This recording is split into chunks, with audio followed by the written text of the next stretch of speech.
Moments ago, President Trump posted on social media that the U.S. military carried out a second strike targeting drug cartels that he says were transporting illegal narcotics to the U.S. The president also posting this video.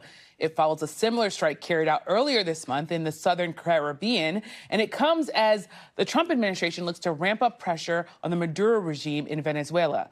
Joining me now is NBC News senior national security correspondent Courtney Kube, and Monica Alba is back with us. She's still outside the White House. So, Courtney, I'll come to you. What more do we know about this strike? So far, all we really know is what President Trump posted on Truth Social. He said that this was the second strike, as you mentioned, Yamiche. 3 males, he says, who had left Venezuela, who he claims were narco traffickers. He calls them specifically terrorists. He says were killed in action. This is the second strike, as you mentioned, in just under a week. Last Tuesday, the U.S. military taking another strike that killed, in that case, 11 individuals who the U.S. claimed were part of a cartel known as Tren de Aragua. Of course, the U.S. placed TDA under a foreign terrorist organization designation earlier this year.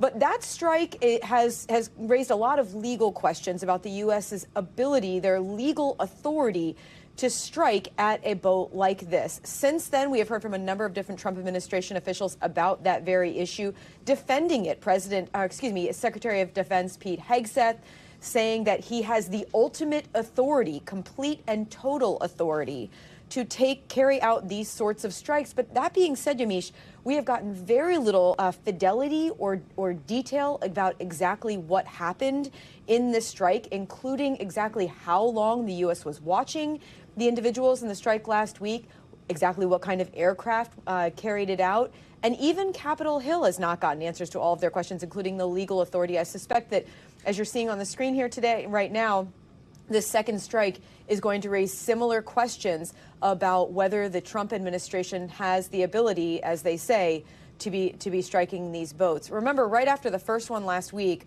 Secretary of State Marco Rubio said that it was probably headed to the Caribbean, maybe headed to the U.S. They've changed that talking point as well, now saying more specifically that they believe these drugs are headed to the United States and present a direct threat to the American public.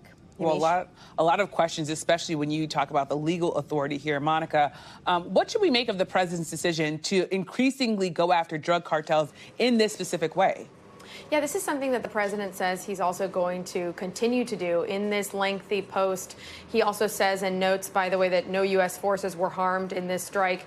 But he says, with a large warning in capital letters, if you are transporting drugs that can kill Americans, we are hunting you. That's the language that the president is using, saying that the illicit activities by these cartels have brought devastating consequences on American communities for decades, killing millions of American citizens. The president writing, no longer. And we know, Yamiche, that he is supposed to be having an event coming up where he is signing a proclamation, we believe on a separate topic, not related to this, but as you know so well, he often takes questions in these settings in the Oval Office. And since this is something that has just happened today, it's likely he may want to talk about it more. But I would expect this is something that the White House says they will continue to do if the president authorizes it, because he does want to be sure to, from not just a messaging standpoint, send a very direct, clear message to the Maduro regime and to anyone else, he says, that will be bringing illegal drugs to the U.S. And Monica, as you say that he wants to send this message to the Maduro regime,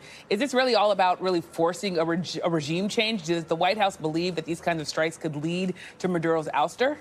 I think it's part of the pressure, certainly, that the White House is applying. But diplomatically, they are saying that first they want to continue these conversations, but that the president has always said that when he chooses to and wants to act, he will. We thank you for watching. And remember, stay updated on breaking news and top stories on the NBC News app or watch live on our YouTube channel.